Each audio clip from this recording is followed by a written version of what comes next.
Okay, we're just get started straight away. Time's a little late. I just want to wish everyone a good Shabbos and should be a good Chodesh. And Bezrat should be only a good news, especially coming from Israel, as everyone knows about all the wildfires. So please God's under control. We're all back at home and just wish everyone a good Shabbos. And from here, should only be good news, a lot more good news. And Bezrat Hashem, we wish a Shavua Tov and a good Shabbos ahead. Okay. Thanks, Naftali. Excuse us for the little bit of the delay. We are using a good machine. It's a new machine, but they never do what you want them to do, you know. And so I just wanted to mention, Naftali mentioned we're all at home, but we've been through quite a difficult 24 hours. Um, what happened was that you all heard about this wildfire, and in the news just recently, my wife told me that they have about 25 suspects, 18 suspects that they felt people were trying to do something or were doing something, that the Druze who join us, the Bnei Israel, that they said they're going to, try and get to the bottom of it. The one person was actually captured, starting a fire, and four, the fire started at four different points without at one moment. So it seems, that it was uh, conspired to do such a thing, really a terrible thing. And then where it was um, not far from where we live, and it was in the hills around a place called Shorish. Shorish is like a big intersection, and it's uh, and or it's a and it's on the way to Beit Shemesh. So we happened to be in Jerusalem, and we I was with my daughter, fetched me from Jerusalem, and fetched her daughter, and then we wanted to go back home to Telstone, which is 15 kilometers from Jerusalem, and they told us that we couldn't go, and we wanted to go to Hanoth, to another place where one of my other daughters was living in Jerusalem, but the traffic didn't allow us. So we went to the Jerusalem Gardens, hotel where my son has some has a part of it, to try and do something with that hotel. A lot of a group of people from Santon have come there many times. We sat there for nearly an hour and a half, and then my other daughter, who was in Yerushalayim, so she managed to get back to Telstone by going a different route, and the police let her through because the fire hadn't come to Telstone. So we said, okay, we'll also do the same thing, and we did. So we arrived there about 6:37, and then as we arrived there, so my daughter found out that in a few of the places which is walking distance, one is just across the road from the shore, from Telstone, that they could you could that they were told to evacuate, and many people, in many kilometers were evacuating, leaving their cars and getting off. I don't know where they ran with it on the highway to safety. So my daughter said, "Don't." It's crazy to stay on Telstone because maybe the fire will come, and then in 10 o'clock, 12 o'clock at night, you're going to have to run out. So go now. So what we did is that the three families all ran to back to Jerusalem in two cars, we went to the hotel and we checked in the hotel. And then they said that um, the tailstone was on alert. They had hired a bus or buses to take people to where to in case they had to go to safety. Those who didn't have their own way of going with cars, so there's not everybody has cars. So anyway, so we stayed in the hotel. The following morning, we found out that it didn't reach Tailstone, and so we had breakfast. Only thing is, it was expensive venture to go there for a couple of, for a night, but the breakfast was worth it, just about. And anyway, so we're back in Tailstone. So, and then it could be that maybe that the amount of smoke and or anything which went into the atmosphere maybe disturbed a little bit of the lines. Anyway, so that's an experience that we experienced here in Eretz Israel, and thank God. But nobody was hurt. Nobody was hurt. A few people just had problems with inhaling of the smoke, which could become a problem. But Baruch Hashem, it was, so now take it was under control, and anyway, back home. So exciting, expensive 24 hours. Anyway, that's it. And but Hashem helps, to say that there has never been such a fire in Israel, and nobody was hurt so badly in any way.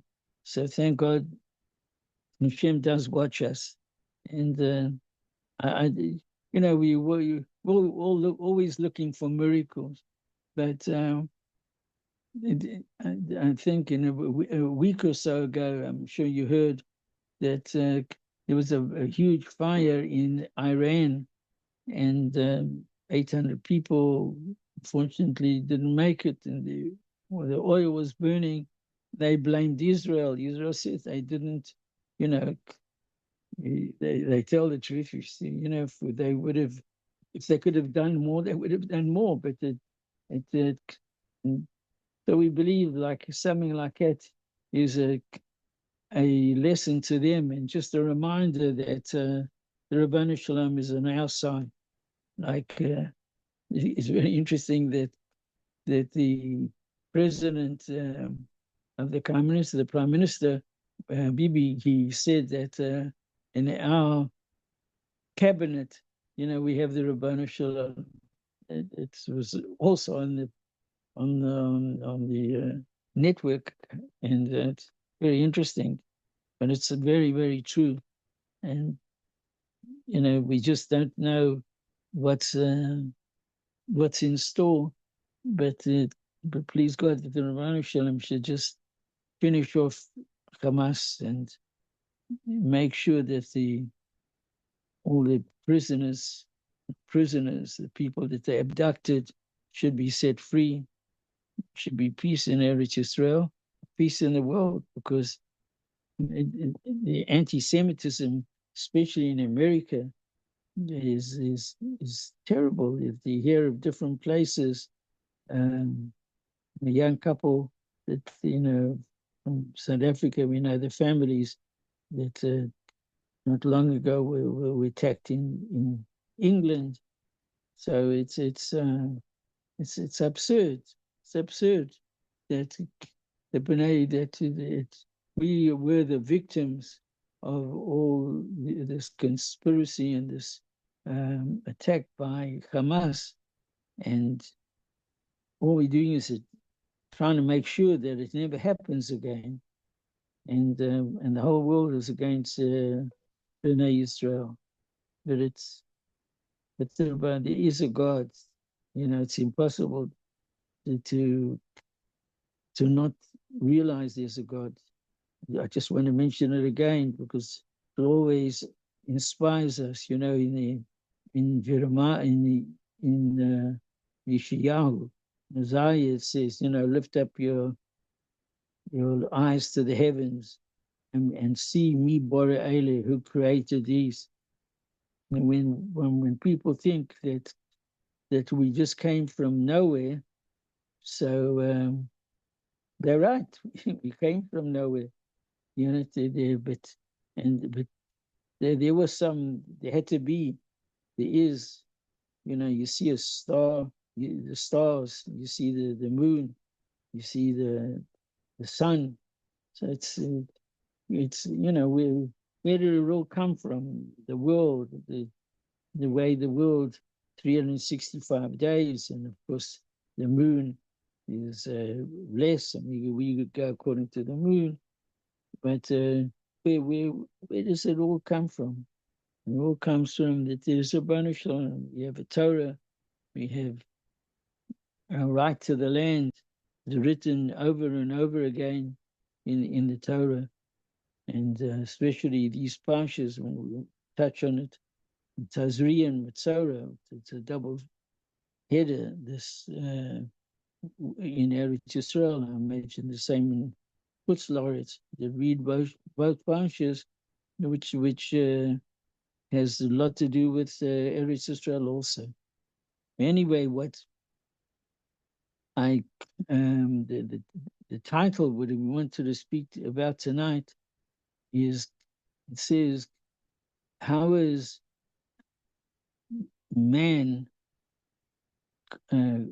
better, as if, or much more than the animal?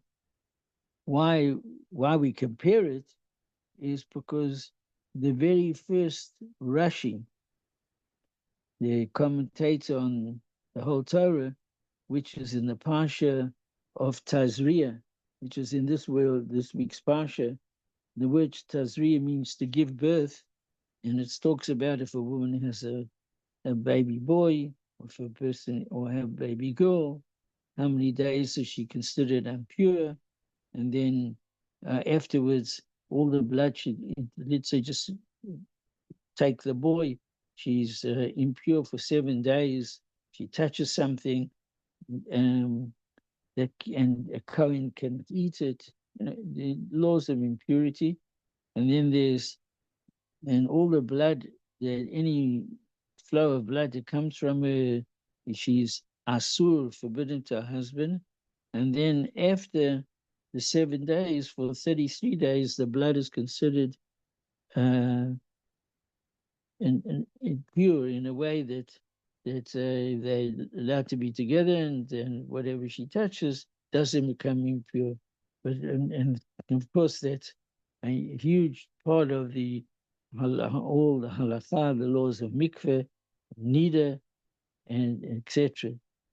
And then so that's the beginning of the parsha. So what's interesting is that the Medrash says that just like the just like the animals were created by God, and before, in the 6 days of creation, before man, so is the Torah of the animals. So what does it mean, the Torah of the animals? Torah of the animals, not that they keep Torah or do Torah, but the animals are which is concerned in relation to the Jews in one way. I'm going to say in two ways, but in one way, in relation to the Jews, is like, for instance, certain animals you're allowed to eat, certain animals you're not allowed to eat, certain fish. Same thing with chicken, that some you're allowed to eat, some you're not allowed to eat, right? So the laws of the animals, but it's not that the animal is any control. It's just he's part of the Torah as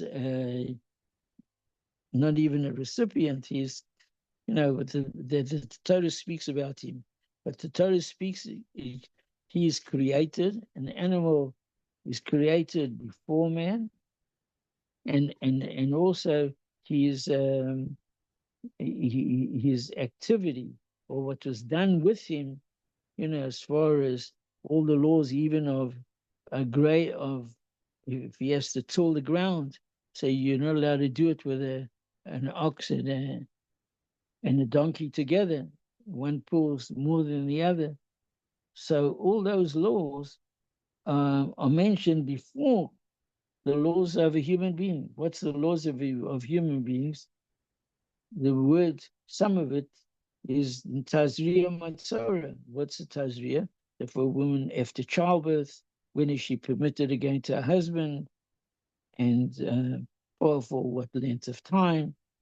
And then so you see that the laws pertaining to an animal is before the laws pertaining to the creation and the laws pertaining to a human being. And so there's another medrash which adds on.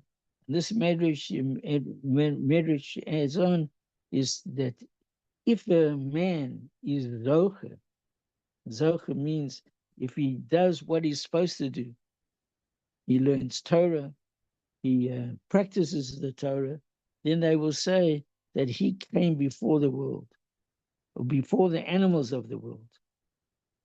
And if not, they will say even a yitush, even like a little mite, M-I-T-E, a little ant was created before the man.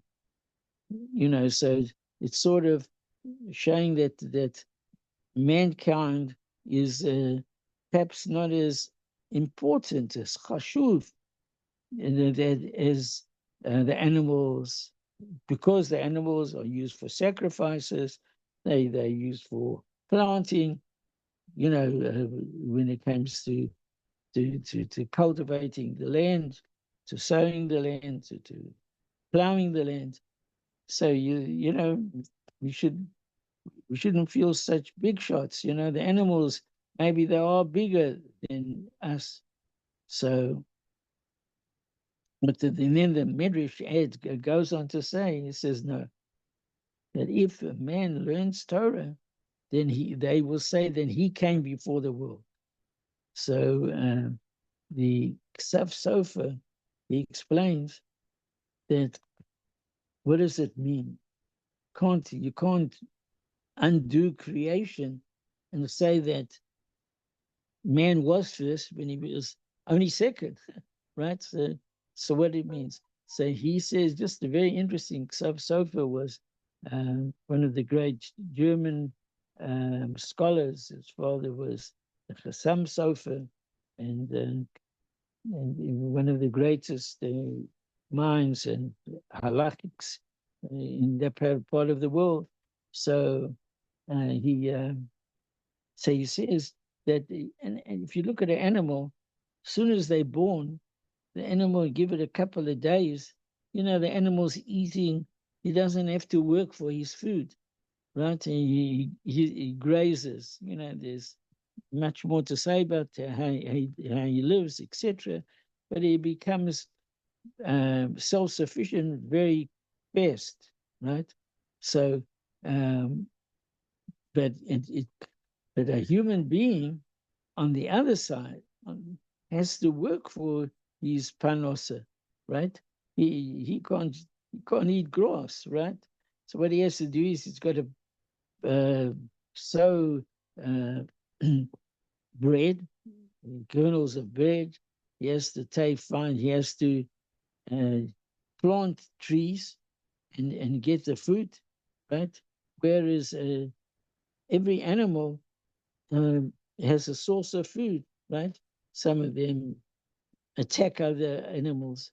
Some of them can just live in the water, and some of them live on the fish, right? But they don't have to, trap the fish and put nets out. They don't have to. You don't have to cook it up in a stove. It's so it's so he says that's the chashivas, importance of an animal, that his livelihood is automatic, right? Very interesting. A human being has to work. he has to plow, he has to cook, he has to prepare his food. Otherwise, he's not able to eat and to survive, right? Certain things he can eat, but 90% of his diet is preparation, right? Even biltong, which he didn't have to cook, right? But you have to wait till it dries, and you have to put in a certain different kinds of salts and spices in order to make it edible. So, uh, so he says, but when a person, how, when a person learns Torah, right? If he's zocher, right? That if he does what he's supposed to do, then he's on a higher level, because he's of course everybody can eat, and every goyim without having any Torah to keep or any mitzvahs to keep, right? But Bnei Yisrael, right? Then when they do what they're supposed to do, they learn Torah, they do mitzvahs. So then, and then people, and then they will say they are more choshev, right? In other words, they're more choshev, that through the Torah they're able to make a panosa, or to learn to do the right thing. So that's his one to try explain a little bit more. I was learning with my son this morning to prepare the shir. We, to try work out what he was saying, but it's only if you zocher, if a man is worthwhile. So and he does mitzvahs, so his panosa becomes earlier. He becomes easier. It comes from the Rabbanu Shalom, and it makes him more important than an animal who just as soon as he's born, he is right. He doesn't have to develop much more. He doesn't develop how to light a fire. He doesn't develop to make himself a bride. All these things impossible, right? So you see that mankind is higher and more self-sufficient, and through Torah, you say that builds up man. That's the Ksav Sofer. We had another book, another Teres is actually written in one of the books, maybe I think the very first book on righteous paths, and we said something which is like being, spoken to lots of people and it's been accepted, that there's a saying in Chazal, in our rabbis say, it's in the Talmud, it says that Yisrael is Bnei Yisrael, the children of Israel, the Kodesh Baruch Hu, and God, and Bnei Yisrael, the children of Israel, right? And what's it? Yisrael of Raisa and the Torah, right? Yisrael with the Raisa and the Kodesh Baruch Hu is Chadu, becomes one. In other words, that we look at the two parts. The two parts is there's God and He's creative of a Jew, right? The Torah is like in between. When the Jew learns Torah, he becomes as one with the Rabbanu Shalom. He thinks like Hashem. He serves Hashem, right? So so then, and who was first in the world? It was the Rabbanu Shalom, right? You see, before we said without the Torah, the human person, human being, he was there. But with the Torah, with learning with the Torah, which preceded the world, because the Gemara says it's in the Zohar, Habota Baraisa Bora Olam, that God looked in the Torah and He created the world. Beautiful, and He created the world. So and when Bnei Yisrael learn the Torah, so we binding ourselves to Hashem. And the Medrash says, Yisrael, the Israelites, the Torah, and the Torah, 630 mitzvahs, the Kuchibrichu, and God, who created everything, are all like one. Right? So therefore, automatically, we greater than the entire animal world, because they cannot learn Torah and they cannot be close to Hashem. So, and be part of it, like, we Yisrael V'Raisa, it's we are close. That's our destiny. So even us, so therefore, it's like we undo the order of civilization. But Hashem made it in that way, that if the person doesn't learn Torah, then he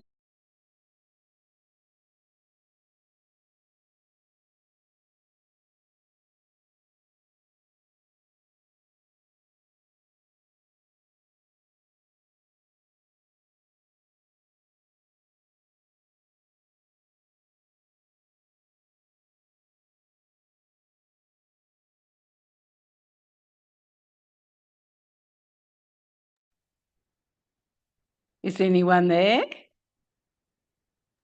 Yeah, I think we lost him. I think so. No, I'm here. I don't know what happened. No, I think, just wait, I'm just working it out. Okay. Oh, yeah.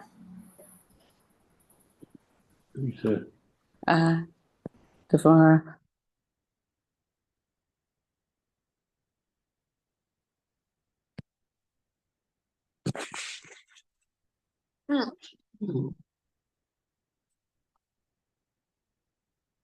You can hear, okay? Okay, so anyway, we where's the last sentence that we were talking about? And that's Rabbanu Shalom with the Torah and with mankind become one unit, with Yisrael become one unit. So we first, you know what I mean? Of course, God was first, and we joined to God, and we actually before the animal kingdom. But the main thing to bring out is that it's the Torah. The Torah makes us doing God's will, the way to live the way He wants us to live. But I have a story that's a cute little story that there was a professor who needed a good holiday, so he took a pile of his books and he took them, and he was taken on a boat trip. He took a couple of his books, and he was enjoying the sun and enjoying the reading, and he was being awed, OARED.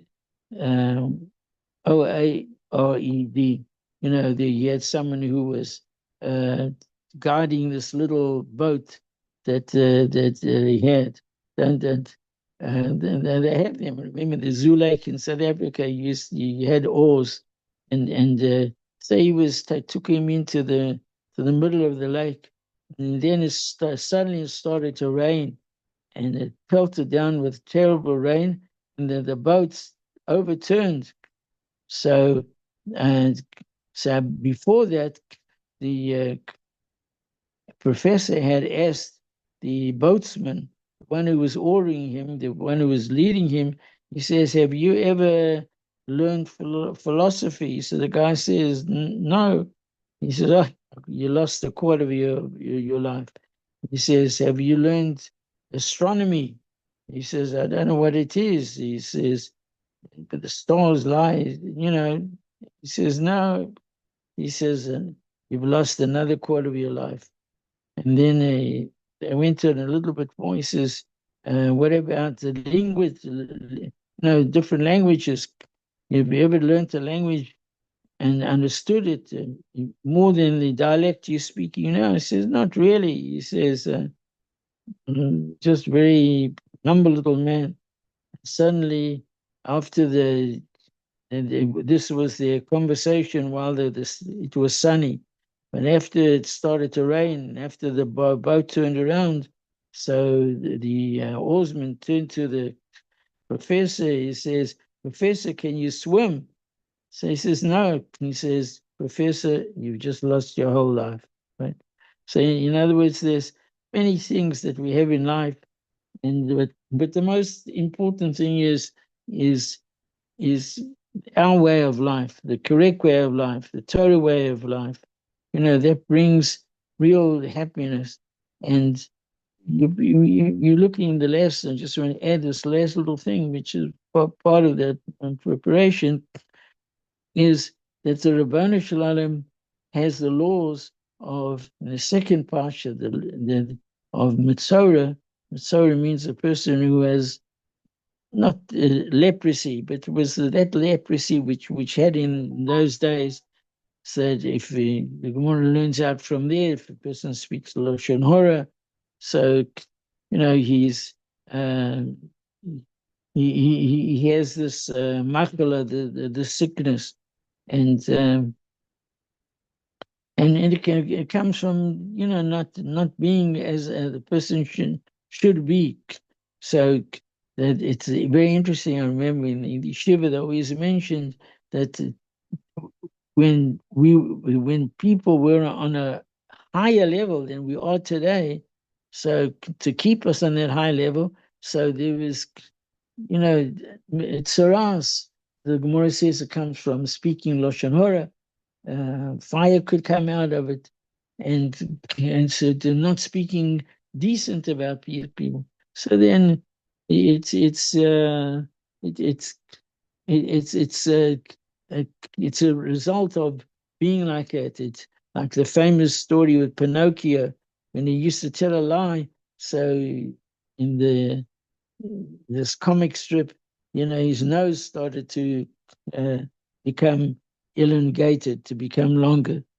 And and there's a reminder to close his mouth and not do that which is wrong. And the same thing is the laws. Some of the laws of the Torah are there to keep us on the straight and the narrow. But when we do that, we just become different people, good people, happy people. Some say that leprosy comes in the walls of a person's house. So it's some of the commentators say that a person that the walls are thick. The walls, he's putting all his wealth into the walls, into his his comfort. He's not giving charity, because he's always busy, has to buy a more expensive painter and painting, and he has to do more things. He doesn't have the things for that. But that really doesn't bring happiness. What brings happiness is a person, he gives charity, certainly needs to live normally and himself. And but there was a time in the Torah that the person had these sicknesses, and therefore, he had to break down the walls and had to rebuild them. And that's what the Torah is teaching us. So that's the whole idea, that a human being, to be chashuv, and to be important, and to be happy, and to live a good life, person has to look to do mitzvahs, look to give charity, look to help people, look to do the right things. Speaking to someone, she's not listening tonight because she didn't put her on, but was telling me that she's living with her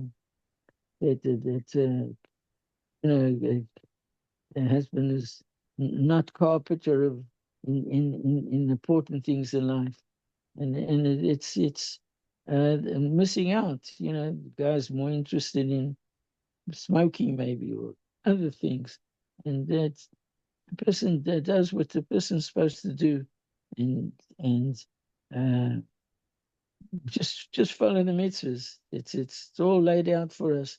And a person really lives a very clean, happy type of life. And I think that's the message from the Parshiot and what we try to spend with you tonight. Okay, I don't want to. Excuse us for the little bit, we'll get it sooner or later, we'll get it right. But we've been doing it right for week after week, and then something new comes up. Maybe it is because of the fire, or the smoke, or maybe something to do with the conveyance of the